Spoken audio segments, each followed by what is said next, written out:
Back to our channel Sanju Praveen official. మీరు కనుక మన ఛానల్కి ఫస్ట్ టైం వచ్చుంటే please do like, share, subscribe to our channel. So ఈరోజు అయితే నేను మా ఇంట్లో ఒక మంచి రెసిపీ అయితే చేశాను. ఇది వచ్చేసి బాయిల్డ్ ఎగ్ ఫ్రైడ్ రైస్. ఇంట్లో ఉన్నప్పుడు ఏమీ తినాలనిపించినప్పుడు ఒకసారి ఇదైతే ట్రై చేయండి. అండ్ ముందుగా బ్యాచిలర్స్ ఇది మాత్రం ఖచ్చితంగా ట్రై చేయొచ్చు, ఈజీగా అయిపోతుంది 10 minutesలో. ఫస్ట్ నేనైతే ఒక 3 eggs తీసుకొని వాటిని మంచిగా బాయిల్ చేసుకుంటున్నా.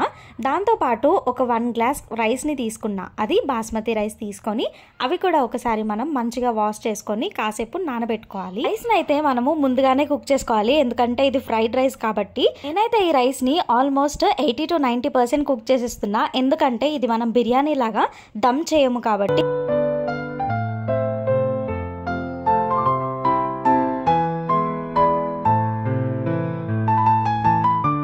మ్యాక్సిమం రైస్ని నానబెట్టేటప్పుడు మనము ఒక 10 to 15 minutes మాత్రమే నానబెట్టుకోవాలి, ఎందుకంటే మళ్ళీ రైస్ బ్రేక్ అయిపోతాయి కాబట్టి. ఒక సైడ్ అయితే ఇంకా రైస్ని పెట్టేసుకోవాలి. ఇంకా రైస్ అయ్యేలోపు మనం వెజిటబుల్స్ ఏమేమి కావాలో అవి కూడా కట్ చేసుకోవాలన్నమాట. టమాటో, ఆనియన్, పచ్చిమిర్చి, కరివేపాకు, కొత్తిమీర ఇవి తీసుకున్నాను నేను. టమాటోస్ ఆప్షనల్, అవి మనము యాడ్ చేసుకోవాలనుకుంటే చేసుకోవచ్చు, లేదా ఎగ్ ఫ్లేవర్ అలానే ఉండాలి అని అనుకుంటే స్కిప్ చేసేయచ్చు. ఇంకా ఇవన్నీ కట్ చేసి పెట్టుకున్నాను. రైస్ అయితే అవుతుంది ఒక సైడ్. ఎగ్స్ కూడా పక్కనే బాయిల్ అయిపోతున్నాయి. ఇంకా సైమల్టేనియస్గా రైస్, ఎగ్స్ రెండు కుక్ చేసేస్తున్నా. ఇవి రెండు అయిపోయిన తర్వాత ఈజీగా అవుతుంది ప్రాసెస్ అని చెప్పి ఎగ్స్ అయితే నేను కొంచెం సాల్ట్ వేసి మంచిగా బాయిల్ చేశాను. బాయిల్ అయిన ఎగ్స్కి షెల్స్ తీసేసి ఇవి మంచిగా సర్క్యులర్ షేప్ వచ్చేలాగా కట్ చేసుకోవాలన్నమాట. తో అయినా లేదా థ్రెడ్తో అయినా మనం దీన్ని కట్ చేసుకోవచ్చు. ఇవి మంచిగా గట్టిగా పట్టుకుంటేనే ఉంటాయి, లేదు అంటే మొత్తం ఇలా జారిపోతున్నాయి అనమాట. నేను చాలా సేపటి వరకు ట్రై చేశాను, అస్సలు రాలేదు. నా వల్ల కాదని చెప్పి అంటే ప్రవీణ్ వచ్చి కట్ చేస్తున్నారు అనమాట. ఇవి మంచిగా చేతిలో పట్టుకుందామని అనుకుంటే అస్సలు ఉండట్లేదు. ఫైనల్లీ ఎలాగో అలాగో కట్ చేసుకున్నాము. సర్క్యులర్ షేప్ లోనే వచ్చాయి, కాకపోతే లోపల ఉన్న యోక్ పార్ట్ ఉంటుంది కదా, స్ప్రెడ్ అయిపోతే బాగుండదు, అందుకోసం అని చెప్పి జాగ్రత్తగా చేయాలి.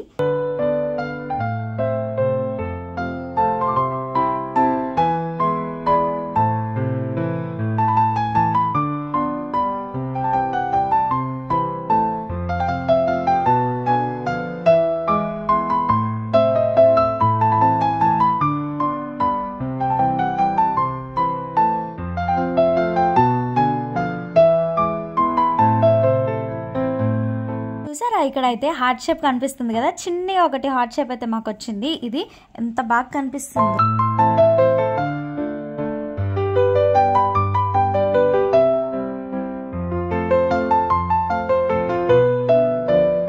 కట్ చేసి పెట్టుకున్నాను. రైస్ కూడా అయిపోయింది. రైస్ పక్కకు పెట్టేసుకున్నాను. ఇది ఒక్కసారి కుక్ అయిన తర్వాత దాంట్లోనే ఉంచకుండా అటు ఇటు ఒకసారి స్పూన్తో అంటే మంచిగా ఉంటుంది. నెక్స్ట్ మనము ఒక బౌల్ తీసుకోవాలి. ఆ బౌల్లోకి 2 eggs తీసుకొని బ్రేక్ డౌన్ చేసుకోవాలి. దీంట్లోకి మనము కావాల్సిన మసాలాస్ అన్ని యాడ్ చేసుకోవాలి. ఉప్పు, కారం, ధనియా పౌడర్, ఇంకా చికెన్ మసాలా ఇవన్నీ కూడా యాడ్ చేసుకోవాలి. యాడ్ చేసుకున్న తర్వాత ఒక చిన్న బ్లెండర్తో అయినా లేదంటే ఒక ఫోక్తో అయినా కూడా మంచిగా మిక్స్ చేసుకోవాలి. దీన్ని మనం ఎంతసేపు మిక్స్ చేసుకుంటే అంత ఫ్లఫీగా వస్తుంది.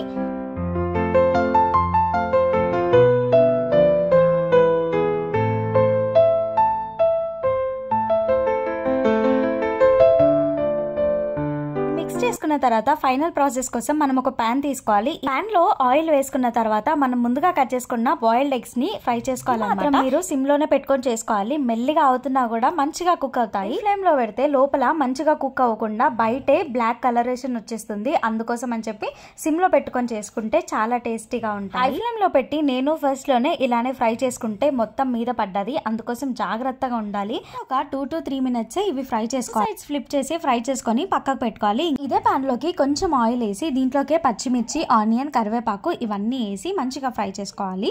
ఇవన్నీ ఫ్రై చేసుకునేటప్పుడు మనము సిమ్ లో పెట్టుకోకుండా హైలో పెట్టుకున్నా కూడా తొందరగా అవుతుంది. నాకు టమాటోస్ వేయాలి అనిపించలేదు, అందుకే నేను టమాటోస్ వేయకుండానే చేశాను. ఒకవేళ మీకు నచ్చితే చేయండి, లేదు అంటే టమాటోస్ లేకుండానే చాలా బాగుంటుంది టేస్ట్. ఆనియన్స్ మంచిగా ఆయిల్లో ఫ్రై అయిన తర్వాత దీంట్లోకి ఉప్పు, కారం, మసాలాస్ అన్ని ముందుగా ఏవైతే వేసుకున్నామో అవన్నీ కూడా ఇప్పుడు టేస్ట్కి తగినంత వేసుకోవాలి. అవన్నీ వేసుకున్న తర్వాత కొంచెం అల్లం వెల్లుల్లి పేస్ట్ కూడా వేస్తే టేస్ట్ బాగుంటుంది. దీంట్లోకి మిక్స్ చేసి పెట్టుకున్న ఎగ్ని దీంట్లో వేసేసుకోవాలి. వేసుకున్న తర్వాత ఒక 2 minutes వరకు దీన్ని కదిలించకుండా ఉంటే మంచిగా ఎగ్ ఆమ్లెట్ షేప్లో వస్తుంది. తర్వాత దాన్ని బ్రేక్ చేస్తూ ఉండాలి. కుక్ చేసిన తర్వాత దాంట్లోనే ఉంచితే మెత్తగా అయిపోతుంది. మనకి ఫ్రైడ్ రైస్ లో మెత్తగా అవుతే బాగుంటది కదా, అందుకే ఒకసారి దీన్ని స్పూన్ తో అనాలి. ఇలా పీసెస్ లా ఈ ఆమ్లెట్ ని మనము కట్ చేసుకొని పెట్టుకున్న తర్వాత దీంట్లోకి రైస్ ని వేసేసుకొని మిక్స్ చేస్తూ ఉండాలి. నేను ఇక్కడ కారం సరిపోలేదు అని చెప్పి కొంచెం కారం అయితే పైన వేసాను. దీన్ని మంచిగా మిక్స్ చేస్తూ అలా సిమ్ లో పెట్టే కుక్ చేయాలి. అలా ఒక 5 to 10 minutes సిమ్లోనే ఉంచి కుక్ చేస్తూ ఉండాలి. కలుపుతూ ఉంటే కింద మాడకుండా ఉంటుంది. సో ఇంకా మన tasty boiled egg fried rice అయితే రెడీ అయిపోయింది. దీంట్లోకి మనం పైనగా గార్నిష్ చేసుకోవాలి. కొరియండర్ ఇంకా మనము పుదీనా వేసుకోవాలనుకుంటే వేసుకోవచ్చు. ఇప్పుడు ఈ బాయిల్డ్ ఎగ్ ఫ్రైడ్ రైస్ని కాసేపు అలానే ఉంచిన తర్వాత గార్నిష్ చేసుకొని వెంటనే తీసుకోవచ్చు. ఇంట్లోకి మీరు సోయా సాస్ కానీ టమాటో సాస్ కానీ యాడ్ చేసుకుంటే బాగుంటుంది. పిల్లలకి లంచ్ బాక్స్ కోసమైనా ఏదైనా బ్యాచిలర్స్ పార్టీ ఉన్నప్పుడైనా ఇది చేసుకొని తినొచ్చు. ఇన్స్టెంట్ గా చాలా బాగుంటుంది. టేస్ట్ అయితే మంచిగా ఒక ప్లేట్ లో ఆనియన్స్ కట్ చేసుకొని ఈ ఫ్రైడ్ రైస్ వేసుకొని తింటే ఉంటుంది. ఇప్పుడు రైనీ సీజన్ కాబట్టి చల్లని క్లైమేట్ లో ఇంత వేడిగా ఫ్రైడ్ రైస్ తింటే ఎంత బాగుంటుంది కదా. ఖచ్చితంగా మీరు కూడా ట్రై చేసి నాకైతే కమెంట్ చేయండి. And thank you for watching. Please subscribe to Sanju Praveen official. ఇలాంటి మరిన్ని వీడియోస్ తో మీ ముందుకు వస్తాను. Until then keep smiling. Bye guys.